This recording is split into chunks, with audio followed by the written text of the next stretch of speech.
This is a joint reporting effort by the New York Times and PBS Frontline. A debit card, I would have to say, is at least 75% of my daily purchases.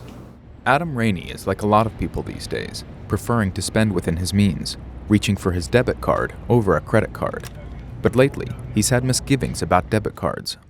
On at least 13 occasions, it appears I was charged an overdraft fee of at least $25, totaling more than $300, about $325. Very busy. I travel a lot for work, and I'm trying to be much better about this. One day last October, after Mr. Rainey made a number of purchases, the Library of Congress Federal Credit Union charged him over $100 in so-called member privilege overdraft fees. It seems an easy way for a bank to make several $100s off one customer, and if you multiply that by hundreds of thousands or tens of thousands of customers, that's a lot of money banks are making off of what seems to be legalized robbery. Mr. Rainey's situation is not unique. He's one of millions of customers who have had to pay overdraft fees on their checking accounts for a service they never asked for.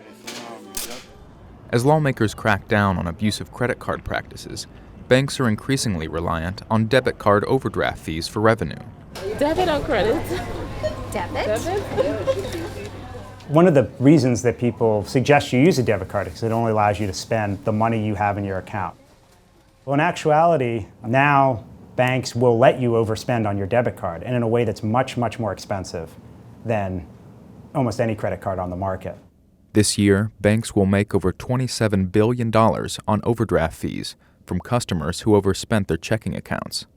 I was shocked. I was just mortified to be paying so much in bank fees. Josette Wormuth is a high school teacher in San Francisco who banks with Washington Mutual, now owned by Chase. 1 month, I didn't get the deposit from my tenant. She normally makes a deposit automatically, and I didn't realize it. I spent around $365 in overdraft fees. Debit or credit? Debit. On one occasion, I bought a small pizza for $7 and ended up getting charged a $33 fee, so it ended up being a $40 pizza. Then I went and I got gas, got charged a fee, so it was twice as much as what I thought I had spent. The average debit card purchase is about $20, much less than with credit cards, but the cost of overspending can be significantly higher.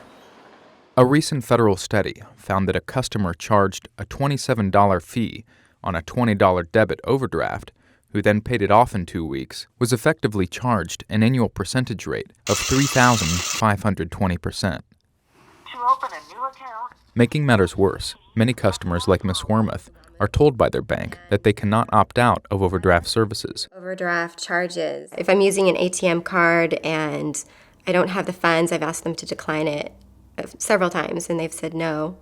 Financial Services Roundtable represents Chase and many of the major banks in Washington. To some degree, there's a shared responsibility here between the bank and the customer. The bank has the duty to provide you goods and services, and they should be allowed to charge a fee for goods and services. At the same time, everyone should understand the balance, how much they have in their account, and manage their funds well to avoid those fees. Are you paying debit or credit? Debit? But avoiding overdrafts has become increasingly difficult. Some large banks will manipulate the sequence of customer transactions to draw more overdraft fees. This is how it works. Take Joe. Joe has $100 in his checking account. He buys breakfast on his way to work, paying for it with his debit card. Joe next fills up his gas tank. Later, he buys lunch, and then an afternoon cup of coffee. Finally, on his way home, he stops at the supermarket to buy groceries. The last purchase leaves Joe's account overdrawn by $15. But rather than charge him one overdraft fee, his bank rearranges his purchases from highest to lowest and charges him 3 overdraft fees. By clearing the highest purchases first, banks are able to get to the overdraft quicker, thereby maximizing profits. Customers have told us we want you to clear our highest purchases first. Your mortgage check, your car payment, your student loan versus the $3 cup of coffee.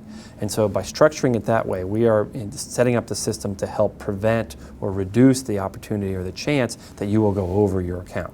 But I guess I feel like this high to low argument seems somewhat dubious again, because whether it's paid chronologically or whether it's paid high to low, if you have this overdraft protection, it's going to be paid anyway. Yeah, but, so it strikes me as a way to possibly maximize the overdraft fees. Well, we have to structure it somehow. Let's start there. So there is debate about should it be high to low, should it be first in, first out, should it be small to high. Right. And our customers have said, we want you to pay the high to low. Such may be the case for some customers, but during tough economic times, overdraft fees have the most damaging effect on a growing number of people living paycheck to paycheck. Our data says about 15% of people who overdraft pay more than 70% of the fees. Overdraft is your classic case of high-cost, short-term credit that the credit ends up requiring you to take out more credit. The Federal Reserve is considering a rule that would enable customers to decline overdraft services on their accounts, but some lawmakers say it won't be enough. Sometimes a cup of coffee can end up costing $35. It's a service that banks give that is anything but a service. Or not, they want to opt in to an overdraft protection. Representative Carolyn Maloney, a Democrat from New York, knows how sacred overdraft fees are to banks. Last May, she tried but failed to attach an overdraft bill to the popular credit card Bill of Rights. During a time when we are in a credit crisis, we are helping the financial institutions. We should also help the consumers. That is what we were getting close to passing it, and adding another bill or attaching another bill would have pulled it down, possibly defeated it. She plans to reintroduce the overdraft bill in the coming months. At the point of sale, people would be notified that they are overdrawing their account and be able to make a decision whether or not they wanted to pay this additional fee for this service.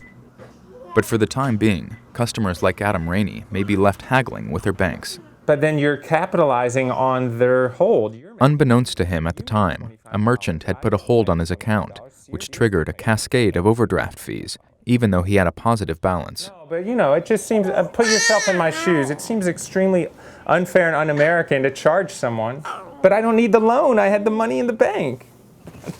I just got off the phone with the customer service representative who put me on with a manager, and she said sometimes you're charged an overdraft fee even when you have money in the account if the merchant has put a greater hold than the purchase was. I'll eventually be charged the correct amount, but that the bank is temporarily giving them the freedom to say they may charge me more. After initially denying his request, Mr. Rainey's credit union agreed to return him $125 and allow him to opt out of overdraft services. The irony is, the idea of me joining a credit union was to have fewer fees, fewer instances where I felt I was being ripped off. And I have to say, being charged $325 over the course of a year leaves a bad taste in your mouth.